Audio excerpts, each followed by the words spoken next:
괜찮습니다. 날마다 부처님께 한 걸음 더 다가가는 삶, 그 지름길이 바로 여기에 있습니다.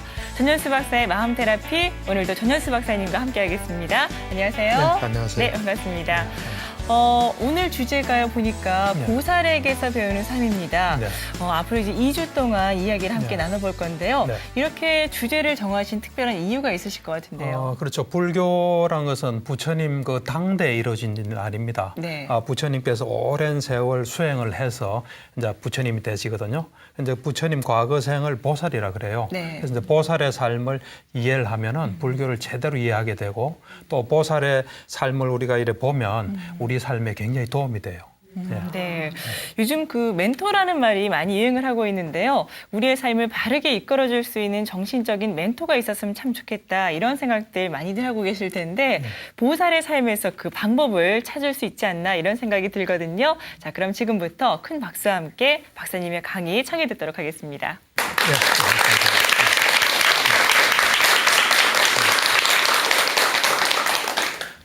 오늘은 이제 보살의 삶에 대한 건데, 이 이제 보살의 삶이 있었기 때문에 불교가 이제 생긴 거예요. 불교는 부처님에 의해서 생겼거든요. 그런데 그 불교가 생기기까지 이제 보살이 쭉 닦아서 부처님이 돼서 불교가 생긴 거예요. 그러니까 이제 보살의 삶을 잘 이해하면은 불교가 어떤 건지 잘 알 수 있습니다. 그리고 오늘 제가 하는 이야기를 잘 들어보면 여러분들의 어떤 인간관계 이런 것도 많이 도움이 돼요. 왜냐하면 보살의 삶이란 것도 결국 우리와 같은 똑같은 삶이었어요. 그래서 그 삶에서 일어난 걸 보면 우리에게도 적용이 가능합니다. 그래서 일단 이제 불교 역사를 좀 보면 불교 역사에는 뭐 많은 부처님이 나타나셨어요. 그래서 이제 디가니까야라는 곳에 보면은 7분의 부처님이 나타나요. 그 디가니까야 대전기경이라고 있는데 그때 이제 제자들이 어느 날 뭐 전생에 대해서 이야기를 하니까 부처님께서 오셔서 무슨 이야기 하고 있었나 하니까 전생 이야기를 하고 있었다 하니까 그러면은 내가 전생 이야기를 해주겠다 하면서 이제 부처님 과거 부처님을 쭉 이야기해요. 그래서 이제 거기에 언급된 부처님은 7부처님이에요. 근데 이제 그 외에도 많은 부처님이 계시죠. 이제 91급부터 시작되는 그건 7부처님이에요. 91급 전에 한 분, 31급 전에 2분, 이제 이번 급에 4분. 그래서 우리 급을 행운의 급이라 그래요. 4분의 부처님이 나타났기 때문에. 급이란 건 우주가 한번 깨지고 또 생기는 그걸 급이라 그래요. 그러니까 뭐 상상도 못하는 그런 시간인데. 그러니까 이제 근데 부처님들은 다 이렇게 나타날 때 비슷한 형태로 나타나요. 거의. 그래서 이제 오늘 제가 이 현재 우리 고따마 부처님이라 그래요. 성이 고따마인 그분이 부처님이 됐기 때문에 그분을 우리는 고따마 부처님이라 그러는데 그 부처님의 삶을 제가 쭉 이야기하면 다른 부처님도 다 그렇게 됐다 이렇게 생각하시면 돼요. 그래서 이제 이 현재 요 고따마 부처님께서 부처님 대신 역사를 이제 이야기를 하면은 요 속에 불교가 다 들어 있어요. 이제 이야기를 들어보면 그게 불교라는 걸 알 수 있게 됩니다. 근데 처음에 이 고따마 부처님 이 시작은 그 수메다 바라문이라고 있었어요. 사아성지급 10만급 전에. 그러니까 아성지란 거는 뭐냐면 셀 수 없다는 뜻이에요. 그러니까 사아성지급이란 거는 셀 수 없는 급 동안에 그러니까 우리의 어떤 상상을 초월하는 먼 미래, 과거라고 생각하시면 됩니다. 그 사아성지급 10만급 전에 수메다 바라문이 있었어요. 그래서 수메다라는 이름, 뭐 한자로는 선해라 그래요. 선해. 깨끗한 좋은 지혜가 많은 분이다. 선해 보살이라 그래요. 선해 바라문이라 그러는데 이분이 이제 아주 그 당시에 이제 바라문인데 지금 이제 힌두교의 전생이 바라문이에요. 전 그거지. 근데 그 바라문교를 믿는 그 바라문이었는데 이분 집안이 굉장히 좋았어요. 이제 바라문교에서는 조상 7생을 보거든요. 그 생에 깨끗하고 청정하면 이제 가문이 굉장히 좋은 거예요. 그래서 이제 이분은 수메다 바라문은 그 조상 7생이 깨끗하고 그래서 이제 이분이 인물도 좋고 굉장한 부자예요. 근데 이제 어려서 저 아버지가 부모님 돌아가세요. 돌아가시니까 이제 창고 지기가 와서 이제 검은 보석이 있는 창고를 보여주면서 이게 당신 재산입니다 하면서 이거는 어머니가 남긴 재산, 이건 아버지가 남긴 재산, 이거는 할아버지 남긴 재산, 이건 할아버지가 남긴 재산 딱 이야기를 해요. 근데 이분이 굉장히 현명한 사람 같아요. 어린 나이지만. 이분들은 자기가 만든 재산을 다 놔두고 갔구나. 가지고 가지를 못했구나. 이제 나는 저 재산을 가지고 갈 수 있는 재산을 만들어야 되겠다. 그래서 딱 생각을 해요. 그러니까 보통 사람하고 좀 다르죠. 여러분들 같으면 그래 생각하겠습니까? 야, 이제 해외여행도 다니고 좋은 집도 뭐 하고 이래 잘 살아야 되겠다 그러겠죠. 근데 이분은 저 아버지, 할아버지, 어머니 전부 재산 못 가지고 갔다 이거예요. 나는 이제 가지고 갈 수 있는 재산을 만들겠다. 그래서 그러면서 이제 이분이 사색을 하게 되죠. 하면서 어떤 생각을 하냐면 우리가 이래 지금 우리는 태어난 걸 축복이라 그러잖아요. 근데 옛날에는 안 그랬어요. 그러니까 옛날 불교적인 전통이나 좀 이래 현명한 사람들은 태어나는 것도 좀 힘들다 봤거든요. 이제 태어나는 것도 힘들고 또 병들고 늙고 죽는 건 무너지는 거 아닙니까? 그래서 참 힘든데 이 힘든 것의 반대편도 있을 것이다. 그것이 없는 경지도 분명히 있을 것이다. 그러면서 그것이 있다. 또 있어야 되고 없을 수가 없다. 나는 그 길을 찾겠다. 이렇게 마음을 먹어요. 그러면서 아까 그 재산을 가지고 만들 수 있는 재산을 만든다 그랬잖아요. 그래서 이제 왕에게 가서 허락을 받아요. 내 재산을 이렇게 처리하겠다. 그 당시는 왕한테 허락을 받아야 되거든요. 그러니까 이제 그래야 모든 게 순조롭게 진행되죠. 그래서 왕한테 이제 허락을 받고 다 나눠줘요. 이렇게 가난한 사람들한테 다 이제 소위 말하는 보시를 하는 거죠. 하고는 이제 길을 떠나요. 길을 떠나서 아까 말한 이 괴로움이 없는 경지, 그 길을 계속 혼자서 추구해요. 그러면서 이제 설산으로 들어가요. 요즘 같으면 히말라야 산을 설산이라 그러거든요. 그래서 설산에 들어가서 집을 짓고 거기서 이제 선정을 닦아요. 선정이란 건 뭐냐면 우리 마음은 계속 이렇게 흩어지잖아요. 그걸 하나로 모으는 건데 그 선정을 닦고 그다음에 선정을 닦고 난 뒤에 신통을 또 닦아요. 그래서 불교에서는 이제 육신통이라고 있는데 오신통을 닦아요. 왜냐하면 나머지 신통 이걸 닦으면 이제 윤회가 끝나기 때문에 항상 보면 보살은 8선정 5신통을 닦아요. 그래서 이 5신통 중에는 이제 자기 전생을 아는 지혜도 있고 그다음에 멀리 있는 걸 보는 지혜도 있고 누가 죽으면 어디 태어나는 것도 있고 또 멀리 있는 소리를 듣는 것도 있고 또 뭐 지금은 좀 믿기 어렵지만 하늘을 날아다니는 것도 있고 그다음에 남의 마음을 딱 아는 다심통. 그래서 항상 그 보살의 많은 생에서 8선정 5신통을 닦습니다. 닦아가지고 이제 설산에서 이제 살죠. 살면서 그 선정의 기쁨을 누리면서 그냥 살죠. 그러다가 이제 부처님이 탄생해요. 이제 그게 연등불이라 해서 디판카라 부처님인데 연등불이 이제 탄생을 해요. 그러니까 이제 이래 돌아다니다가 이래 보니까 사람들이 막 부처님이 탄생했다고 이제 막 가거든요.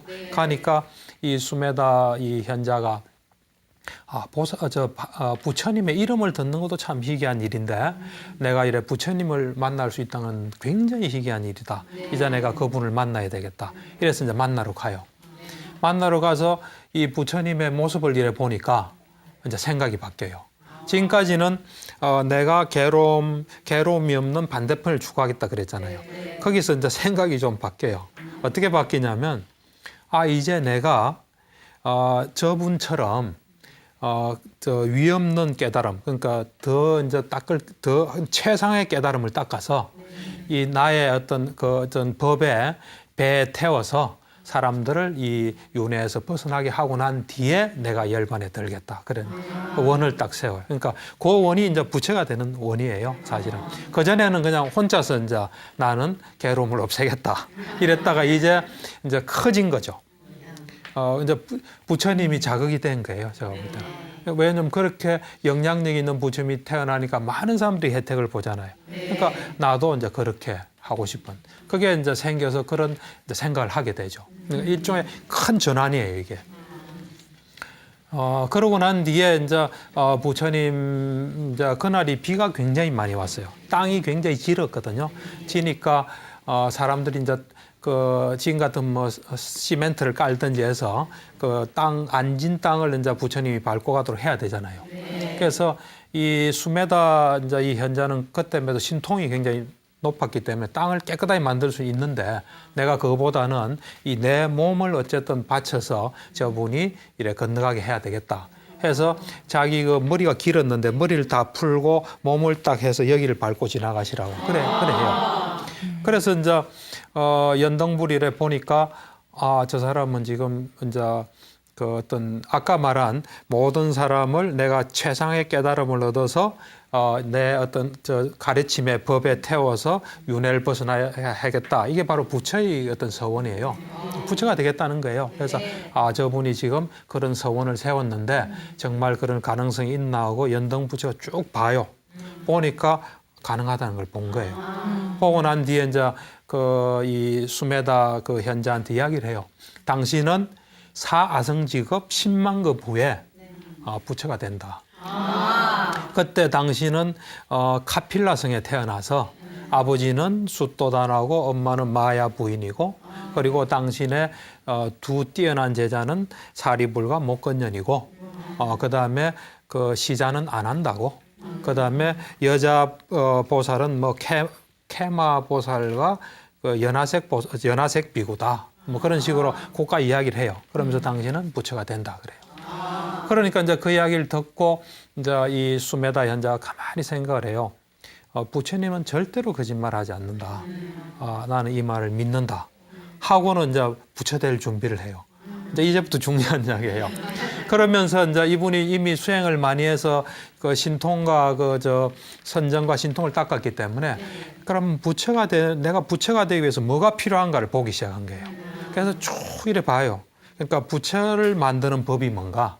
그러니까 부처가 되기 위해서 내가 뭘 가져야 되나, 뭘 닦아야 되나 하고 가만히 이제 보니까 과거에 이제 보살들이 닦았던 그 법이 있는 거예요. 이제 보살은 이제 부처님 되는 이제 후에 부처님 될 사람 보살을 근데 보니까 첫 번째가 이 보시바라미를 다 닦은 거예요. 보시바라미. 바람이라는 건 뭐냐면은 완성한다는 거예요.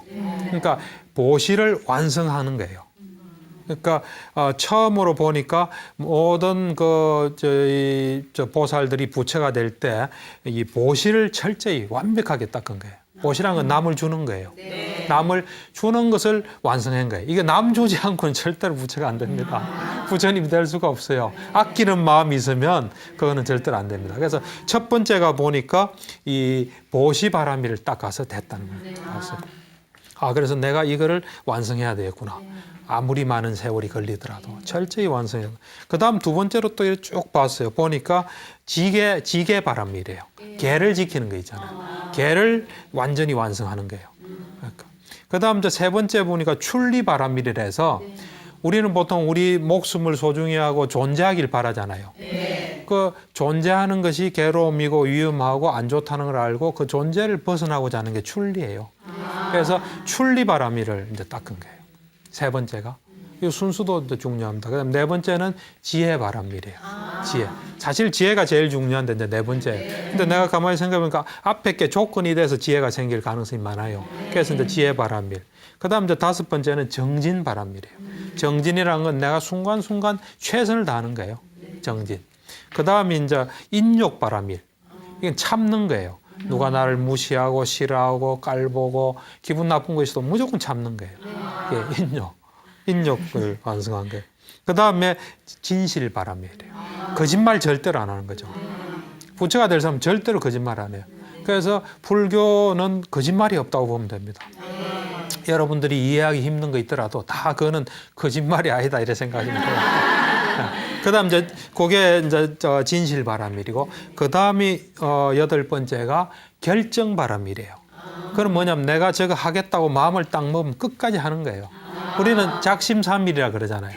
뭐 하겠다 해놓고 마음 바꾸잖아요. 이게 더 나을 것 같다고. 그건 안 하는 거예요. 딱 마음 먹으면 딱 하는 게 결정 바람이래요. 그다음 여덟 번째로 이제 이 사랑의 마음이 있죠. 아까 보시도 사랑하니까 주겠지만 특별히 여기에는 이 사랑의 마음을 닦는 거예요. 자의 바람일이라서 자바람일, 자의 바람일, 사랑의 마음을 닦는 거예요. 그 다음에 이제 마지막이 이 사바람일이라서 좋은 것을 봐도 마음이 흔들리지 않고 싫은 것을 봐도 흔들리지 않고 평온한 마음으로 안정된 마음으로 담담하게 보는 그게 이제 사바람일이에요. 그 10가지를 보고 이제 이 10가지를 보고 난 뒤에 요것을 이제 닦는데 이 바람일에도 세 종류가 있다는 걸 봐요. 첫 번째 뭐냐면 요것들을 이루는데 내가 가진 어떤 재산이 있죠. 물질을 주는 것은 좀 이래 하급이에요, 하급. 돈 줘서 남 돕는 거는 그 바람일 완성할 때는 좀 하급 바람일에 해당돼요. 그 다음은 이제 내 몸의 일부분을 주잖아요. 배고픈 사람한테 내 팔을 떼준다든지. 이거는 이제 보통 바람일이에요. 이제 최상의 바람일은 목숨을 던지는 거예요. 근데 이제 부처님은 요 10바람일을 다 최상 바람일로 이루어요. 이제 그러고 이제 그래서 이제 그렇게 하고 난 뒤에 많은 부처님을 이래 거쳐요. 그래서 그 보면은 23분의 부처님을 거쳐요. 예, 그때마다 그때마다 이래 이제 보살행을 계속하죠. 그래서 이제 오늘날 이래 태어나셔가지고 이제 부처가 되신 거예요. 이게 이제 불교의 역사예요. 그러니까 우리가 이제 불교에서 추구하는 덕목도 잘 알겠죠. 예. 네. 사실 그동안 바람이라면 그냥 네. 하나의 수행 방법 정도로만 알고 있었는데요. 이렇게 네. 하나하나 10가지 구체적인 말씀을 듣고 나니까 네. 이 바람일 자체에도 큰 의미가 있을 것 같다라는 생각이 들거든요. 그렇죠. 우리가 이제 보통은 뭐 바람일 많이 하거든요. 이제 어떤 절에서는 반야 바람일을 중시해서 이제 법회 끝날 때는 뭐 마반야 바람일 그러잖아요. 그러니까 이 바람일이라는 건 완성하다는 거예요. 그래서 아까 말한 대로 그 10가지 어떤 필요한 거. 예를 들면 우리가 부자가 되려도 뭐 필요한 게 있잖아요. 부지런해야 되잖아요. 부지런한데 최고로 부지런하는 거예요. 바람이랑은 그걸 완전하게 한다는 거예요. 그래서 이제 이제 10바람일 제가 이야기한 거는 붓다고사라는 사람이 있습니다. 붓다고사. 아까 제가 쭉 이야기한 거는 붓다고사가 자타카라는 경이 있어요. 자타카. 이제 니까야 중에서도 이제 소부니까야인데 거기에 이제 자타카가 한문으로는 본생경이라 그래요. 부처님 전생에 대한 경인데 거기에 대한 그 해석서를 쓴 게 있어요. 해설을 이제 거기에 놓는 거예요. 그러니까 어째 보면 이제 초기 불교적인 전통이죠. 그에 비해서 이제 대성불교에서는 좀 다르게 이야기해요. 대성불교. 우리나라는 이제 대성불교권인데 대성불교에서 10바람일은 조금 다릅니다. 이 대성불교 10바람일은 보면 그 화엄경이라는 경이 있어요. 대성불교. 거기에 나와요. 나오는데 보면은 이제 공통되는 게 몇 개 있고 또 다른 게 좀 있어요. 대성불교는 중생을 제도하는 데 초점을 두고 있거든요. 그래서 그거에 관계되는 바람인들이 많아요. 그래서 대성불교에서 말하는 10바람일은 보면은 보시지계 이건 똑같아요. 보시지계 그다음 인욕, 그다음 정진, 지혜 요까지는 똑같아요. 근데 나머지는 달라요. 나머지는 뭐냐면은 이 선정바람일이 들어갑니다. 선정 닦는 거 있죠. 또 선정바람일이 들어가고 그다음 방편바람일이 들어가요. 남을 어떻게 방편을 잘 써서 어떤 사람한테는 이제 좀 꼬셔야 될 때도 있잖아요. 야, 너 공부 잘하면 뭐 돈이 많이 생긴다든지 뭐 좋은 뭐가 생긴다는 그런 이제 방편을 잘 쓰는 방편바람일이 들어있어요. 그 다음에 뭐냐 원바람일. 우리가 발언을 하는 거예요. 내가 중생을 제도하겠다 하는 원을 세우는 요 원바람일이 있고 그 다음에 역바람일에서 힘을 그러니까 우리가 제대로 수행하고 하는 그 힘을 기르는 게 있고 그 다음에 지바람일에서 남을 이래 이제 깨달음으로 인도하는 데 필요한 지식이 있잖아요. 그거를 갖추겠다는 요 지바람일에서 대성 10바람일은 조금 달라요. 대성 그 10바람일은 그 중생 제도에 좀 포커스가 가 있어요. 그래서 여러분들이 보통 접하는 건 대성 10바람일이에요. 그래서 그 중에서도 이제 6가지를 6바람일이라 그러거든요. 그 6바람일을 많이 이야기하고 있죠. 그래서 조금 이제 그 어떤 포커스가 다르고 제가 말하는 이제 니까야의 기초를 둔 그런 불교하고 대성불교는 뭐 근본적인 그러니까 그건 상당히 연구 과제입니다. 연구 과제고 깊이 있는 연구를 필요로 하고 있습니다. 예. 그럼 이런 바람일이 우리 중생들에게는 어떤 의미가 있을까요? 그렇죠. 이제 저는 이제 정신과 의사로서 이래 보면은 십바람일을 십바람일이라는 게 결국은 10가지 어떤 덕목을 완성한다는 거예요.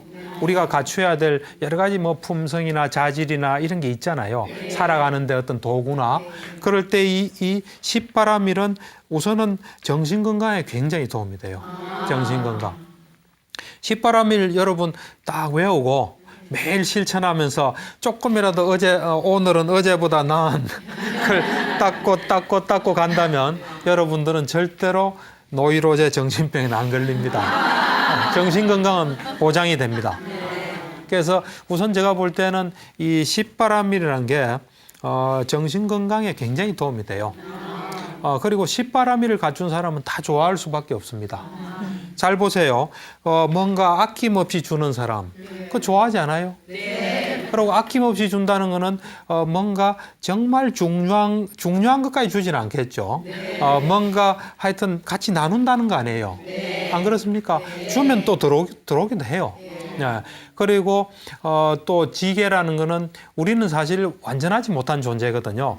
그래서 우리가 원하지 않아도 뭐 자꾸 나쁜 일을 하게 돼요. 거짓말도 하고 이럴 때 계를 지킨다는 거는 자기를 보호하는 겁니다. 계는 절대로 여러분들 억압하는 거 아니에요. 여러분들을 잘 지키는 게 계예요. 완성될 때까지는 계를 지키지 않고는 갈 수가 없습니다. 그래서 이 십바람일을 이래 가만히 보면 이제 지혜바람일은 더 말할 것도 없고요. 지혜바람이라는 건 뭐든지 있는 그대로 아는 게 정확하게. 그래서 그 지혜가 완성됐다는 것은 세상에 모르는 게 없다는 거예요. 네. 그리고 여러 가지 어떤 사랑의 마음, 또 담담하게 보는 마음, 이런 그 바람일을 갖춘다는 것은 우리 인생을 굉장히 풍부하게 하고요. 우리 삶을 굉장히 어떤 잘 살게 가다 하는 한껏 살게 할 수 있죠. 이제 아까도 처음에도 얘기했다시피 부처가 되기 위해서 뭐가 필요한가 했을 때 제가 볼 때는 그 10가지가 다 필요해요. 그래서 어떤 것은 이제 그 10가지를 부처가 되기까지 과정에 필요한 것도 있을 거고 또 그 됐을 때 필요한 것도 있을 텐데 하여튼 여러 가지가 있던 부처가 되기 위해서 이제 필요한 거고 여러분도 그 덕목을 이래 하나씩 이래 조금씩이라도 그 면에서 내가 어느 수준에 있나 하고 보고 조금씩 노력하면은 부처님들처럼 될 수 있습니다. 부처님도 그냥 여러분들이 착각해서는 안 될 게 부처님이 그냥 어느 왕자로 태어나서 29세에 그냥 출가해서 한 6년 열심히 해서 부처 됐다 그렇게 생각하시면 안 돼요. 사아성직업 10만급 세월이 걸렸다는 겁니다. 무수한 시간이 걸렸다는 거예요. 그 말은 우리 속에 어떤 가능성을 충분히 발휘한다면 우리도 하여튼 대단한 존재가 될 수 있다는 거예요. 그러니까 여러분들이 하여튼 조금씩 그 10가지 덕목이 있죠. 우선 그러니까 여러분들 좀 외우셔야 돼요. 외우는 게 굉장히 중요합니다. 그래서 이거는 지금 내가 이제 사람마다 좀 다르거든요. 특별히 보시를 잘 하시는 분이 있고 또 어떤 사람은 이제 계를 잘 지키시는 분도 있고 지혜가 뛰어나신 분도 있고 한데 그래서 10가지를 쭉 이렇게 보고 그래프를 그리시죠. 지금 그래서 하면은 분명히 여러분들 삶이 나아지고 주위 사람들이 좋아하는 사람이 됩니다. 네, 또 한 가지 궁금한 게 저희가 예. 보통 쓰는 말 중에 여자 불자님들한테 예. 보살님 이런 말을 많이 쓰잖아요. 예. 이 보살은 정확하게 누구를 가리키는 건가요, 박사님? 그러니까 이제 사실 이제 이게 지금 보살 이야기가 나면 이제 말하지 않을 수 없는 게 초기 불교와 대성 불교를 이야기할 수밖에 없습니다. 이제 초기 불교에서는 그러니까 이 니까야라 그러는데 그 경전에는 보살하면 무조건 부처님이에요. 부처님 아니신 분한테 보살이라는 말은 일체 안 합니다.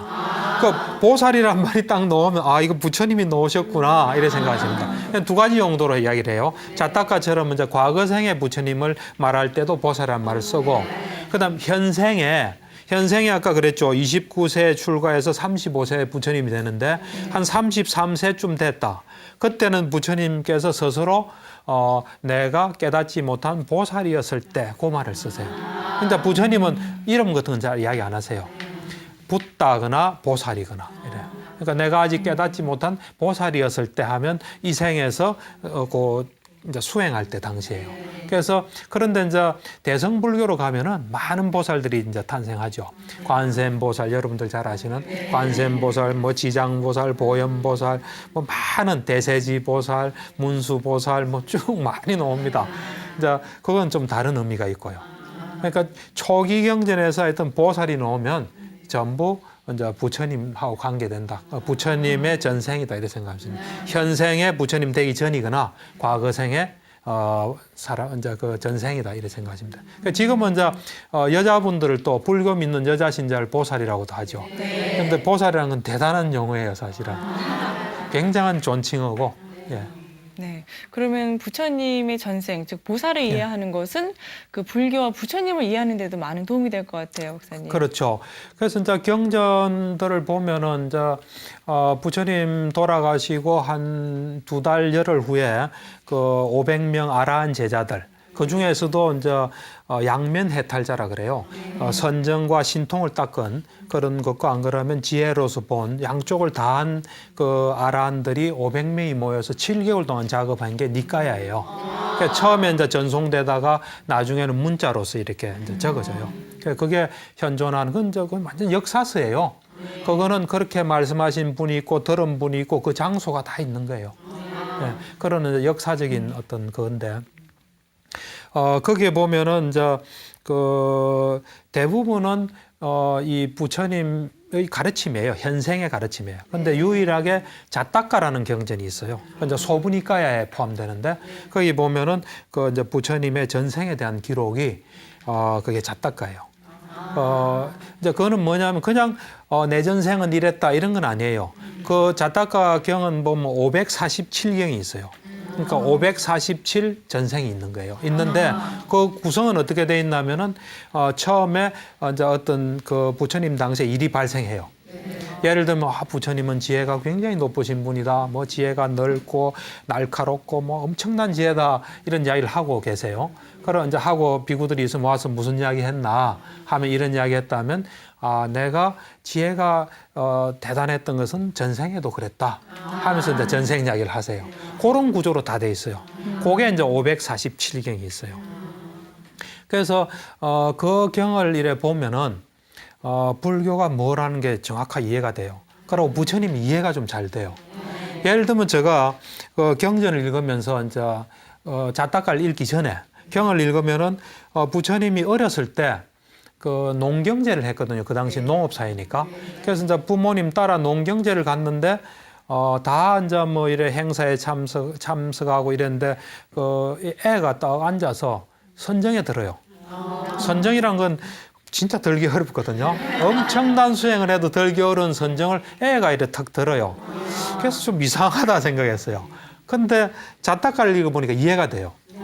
뭐냐 하면은 과거 생에 많은 생을, 그러니까 대부분 뭐 많은 생이에요. 전부 다의 생은 아니에요. 그 많은 생을 생에서 8선정 5신통을 언제나 닦아요. 그러니까 그렇게 잘 숙달되신 분이니까 조금만 기회가 딱 되면 딱 선정에 드는 거예요.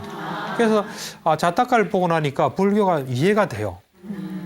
그리고 이제 보면은 그 불교 경전에도 보면 그 위대한 부처님이지만 데바다타라고 있었어요. 데바다타. 부처님 사촌인데 이 사람이 출가해서 이 사람도 수행을 많이 해서 선정도 닦고 그랬거든요. 선정도 이제 닦았는데 이 사람이 부처님을 죽이려고 해요. 뭐 돌도 떨어뜨리고 코끼리도 막 하고. 근데 그거를 봤을 때 참 이상했어요. 근데 자타카를 보니까 이 자타카에 보면 부처님 제자들이 많이 등장해요. 많은 사람이 등장하는데 그 중에서도 아주 많이 등장한 사람 중에 한 사람이 데바다타예요. 데바다타인데 이 데바다타가 부처님을 죽이려고 무지하게 마익을 해요. 과거 생에. 그러고 어떤 데는 이제 부처님 전생에 원숭이로 태어나거든요. 원숭이로 태어났는데 데바다타가 원숭이의 왕이에요. 왕인데 자기를 좀 위협할 만한 저 원숭이가 있으면 자기 새끼라도 죽여요. 그러니까 부처님이 이제 딱 태어났는데 원숭이로 태어났죠. 그러니까 근데 그 어미가 이제 자기 남편 성향을 잘 알잖아요. 이것도 죽일 거다 싶어서 싹 빼돌려요. 빼돌려 가지고 다른 데서 키우는 거죠. 이제 어떻게 해가 키우는데 난 아버지가 누굽니까? 그러니까 그런 건 몰라도 된다니까 나 꼭 아버지 만나겠다. 그럼 만나자 해가지고 이제 대바다딸 만나요. 만났는데 딱 보니까 대바다따가 저놈은 크면 나를 위협할 놈이다 해가지고 그렇게 죽이려고 해요. 죽이려는데 거기서 어떻게 이제 살아나요. 하여튼 그런 식으로 무수한 생에서 대바다따와 인연이 있어요. 그래서 이 자타갈 일에 잘 보면은 이 불교를 굉장히 입체적으로 이해가 돼요. 그러니까 이 자타가를 모를 때는 보면 그냥 뭐 이렇게도 일어날 수 있고 저렇게도 일어날 수 있다 생각하는데 그걸 이래 보면은 이렇게 해서 일어날 수밖에 없구나 하는 걸 좀 불교가 깊이 있게 이해가 돼요. 예. 그러면서 여러 가지 우리가 이제 인간관계 아까 제가 처음에 좀 인간관계도 잘 이해되는 게 보면 그러니까 과거에 지금 부처님 오셨을 때 제자 된 사람들은 전에도 제자예요. 전에 뭐 할 때 다 제자예요. 그러니까 그 제자가 또 여기로 오더라고 보니까. 그래서 우리가 보면 여러분들도 보면 어떤 사람하고 되게 친하죠. 내가 볼 땐 별로 저 사람하고는 안 친해도 될 것 같은데 계속 그 사람 친하잖아요. 그런 경우도 어떻게 보면 그 인연이 있다고 볼 수도 있어요. 뭐 이런 건 뭐 정확한 건 아니지만 그렇게 좀 인간관계나 어떤 조직 이런 것이 좀 이해가 돼요. 이해가 되고 그 다음에 이 어떤 윤회의 어떤 중요성, 그 다음에 이제 숙명통 있잖아요. 네. 우리가 전생을 아는 게 굉장히 중요해요. 그런 어떤 거의 중요성이랄까. 또 그 다음에 이제 자타가를 보면 왕들이 굉장히 많이 등장합니다. 과거 시대니까. 그러니까 왕들이 주로 이제 아난다가 왕 전문이에요. 왕으로 나왔다면 아난다가 거의 왕이라 보면 됩니다. 그러니까 아난다가 굉장히 잘생겼대요. 잘생기고 사람들한테 인기가 있고 다 그 과거생에 뭐가 있어요. 근데 이제 굉장히 현명한 왕이에요. 현명한 왕인데 그 이제 유달리 자타가에는 보면 지도자들이 갖춰야 될 덕목들이 굉장히 많아요. 그러니까 저는 뭐 개인적으로는 누가 이제 대통령이나 뭐 이런 분들이 자타가를 한번 봤으면 좋겠어요. 그거 보면 어떻게 백성을 다스려야 되고 왕이 어떻게 할 때 나라가 어떻게 된다는 거. 물론 이제 시대는 많이 바뀌었죠. 지금은 뭐 누구나 평등한 시대고 시대적인 차이는 있어도 사람 사는 건 똑같아요. 백성들 잘 살게 해주고 평화로운 세상 만드는 게 왕의 임무예요. 그런 그 덕목이 굉장히 많이 있습니다. 많이 있고 그다음 하여튼 자타가를 보면 우리가 좀 더 하여튼 불교를 깊이 있게 이해하게 되고 또 자타가를 보면서 부처님은 이렇게 살았는데 내하고 어떻게 다른가 해서 내가 그쪽으로 자꾸 닮아가면 내가 점점 이제 좋아지는 거죠. 그럼 좀 더 구체적으로 복살의 예. 삶에서 볼 수 있는 예. 공통점 혹은 특징 같은 거 좀 말씀해 주세요. 그렇죠. 제가 이제 그 자타가를 읽으면서 보니까 이게 보살의 특징이 있습니다. 보살의 특징이 뭐냐면은 보살은 삶의 목적이 뚜렷해요. 뚜렷합니다. 뚜렷한 게 뭐냐면 보살이 가장 최고의 가치로 두는 건 일체지예요. 일체지. 모든 것에 대한 지혜예요. 그러니까 일체지를 얻기 위해서는 자기 모든 걸 바쳐요. 예를 들면 눈도 바치고 눈 있잖아요. 눈을 이래 바쳐요. 누가 눈을 필요로 한다면 눈을 바치면서 이제 사람들이 그랬죠. 왜 눈을 바치냐? 당신 다음 생에 태어나서 뭐 좋은데 천상에 태어날라 하느냐? 또는 뭐냐? 뭐 안 그러면 명예를 더 높이려냐 할 때 이런 이야기를 해요. 이 눈이 나에게도 굉장히 소중하다. 그렇지만 일체지만큼 소중한 건 없다. 하면서 하여튼 일체의 어떤 모든 것에 대한 지혜 있죠. 그것을 가장 우선순위에 두요. 보살은. 그다음 이제 보살의 특징이 뭐냐면은 보살은 이래 본질적으로 봐요. 우리 어떤 떠도는 가치관이나 관습적으로 보지 않아요. 굉장히 본질적으로 봐요. 그래 본질적으로 봐서 도움 안 되는 건 절대로 안 해요. 자기 아들이 죽잖아요. 죽어도 이제 밥은 먹어요 항상. 밥 먹고 그다음에 가까운 가족이 죽어도 안 울어요 절대로. 그래서 한 번은 오해도 받죠. 이제 자기 형이 죽었는데 안 우니까 너 형 재산이 탐나서 그러나 하는데 그때 이야기해요. 내가 울어서 도움이 되면 울지. 내가 울어봤자 내가 피폐해지고 아무 도움도 안 되는 건 나는 하지 않는다. 그러니까 굉장히 본질적으로 봐요. 그러고 어떤 사람들이 흔히 떠도는 말은 절대로 안 믿어요. 그러면서 또 하나의 특징이 용기가 있습니다. 보살은. 그러니까 다른 사람이 볼 때는 도저히 할 수 없는 일을 해요. 용기가 엄청나요. 이제 다음 시간에 제가 구체적으로 이제 그 경들을 들어가면서 어떻게 용기 있는지를 제가 이야기는 하겠지만 거기 보면 아무도 상상 못하는 일을 해요.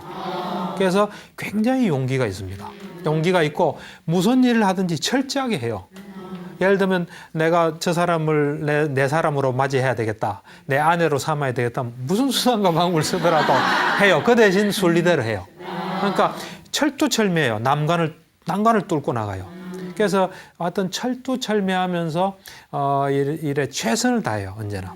그다음에 또 이래 보면은 이 보시를 굉장히 우선적으로 생각합니다. 남 돕는 거 있죠. 이 보시 공덕이 대단합니다. 그래서 여러분들 보시하면 몇만 배로 받아요. 그 대신 보시할 때 훌륭한 사람들이 하는 보시가 굉장히 커요. 우리가 요즘 애완동물 많이 키우잖아요. 이제 경전에 보면 동물을 동물한테 보시하면 준 거에 100배를 받아요. 100배. 근데 이제 훌륭한 사람한테 하면 엄청나게 많이 받죠. 그래서 우리가 보시할 때는 사람을 잘 봐서 보시가 돼요. 그러니까 훌륭한 사람이 나타나면은 그 사람이 나를 위해서 나타났다 이렇게 생각하는 것도 괜찮습니다. 그래서 보시하면 굉장히 오거든요. 그래서 보시. 그 다음에 이제 보면 사랑의 마음을 계속 닦아요. 사랑의 마음. 그러고 이제 보살은 관찰력이 예리합니다. 그냥 이래 허투루 보는 게 없어요. 그리고 어떤 다른 사람이 바뀌잖아요. 그럼 그걸 예리하게 알아봐요. 그러고 뭐든지 확인해요. 그냥 그렇겠지 하는 건 없습니다. 그러니까 이 보살은 속일 수가 없어요. 보살이 사람으로 태어나든 동물로 태어나든 속일 수가 없는 거예요. 예리한 관찰력이니까. 그래서 어떤 사람이 이제 마음이 괜찮은 사람이 있을 때는 그냥 믿어요. 믿다가 좀 바뀌잖아요. 그러면 딱 확인해요. 그러니까 이 관찰력이 뛰어나요. 그리고 이제 보살은 어떤 경우에도 자기를 위험에 빠뜨리지 않습니다. 굉장히 안전하게 해요. 그리고 이제 불교는 보면 조금 오해받을 수 있는 부분이 여자에 대해서 조금 안 좋게 말하는 게 좀 있거든요. 뭐 그거는 우리가 좀 이해를 해야 되는 게 시대적인 상황도 좀 있고, 예를 들면 여자에 대해서 뭐 이런 이야기를 해요. 여자는 애 낳는 거를 너무너무 좋아한다. 그건 좀 아니잖아요. 부처님이 살던 시대는 아무래도 애를 낳아야 신분 상승도 되고 확고해지니까 이제 그런 것도 있었을 거예요. 하여튼 여자에 대한 부분은 여자를 경계하라. 여자는 아무 이득도 안 된다. 뭐 이런 말이 많은데 그거는 이제 부처님 같이 목표가 굉장히 높을 때는 그건 어쩔 수 없는 거예요. 왜냐하면 정말 아까 팔선정 오신통을 이래 얻어도 여자에 대한 마음이 여자에 대한 애욕이 생기잖아요. 그럼 그게 싹 없어져요. 그런 걸 겪고 나면 여자를 경계할 수밖에 없죠. 이제 그런 점은 좀 있어요. 있어요. 하여튼 부처님께서 보면은 여자 조심하고, 그다음 명예라든지 술 뭐 이런 거 엄청 조심했어요. 조심하는 게 또 있고, 그다음에 이제 참을성이 굉장히 강해요. 굉장히 참는. 그러니까 아까 처음에 이제 십바람이라면서 그 중에 인욕바람일이 있었잖아요. 그렇듯이 이미 이 생에 날 때 나는 참겠다 하는 마음을 가지고 나는 것 같아요. 그래서 내가 목표한 바를 꼭 이루겠다 해서 하여튼 부처님은 어떤 경우에도 참아요. 그거는 그 참는 능력이 이제 극대화되는 거죠. 자기가 예를 들면 용왕으로 태어나서 자기 꼬리만 한번 팍 하면 자기를 이래 괴롭히는 사람 다 죽일 수 있어도 절대로 안 죽여요. 그래서 이 참는 게 굉장해요. 이제 그 다음에 남을 절대로 해치지 않습니다.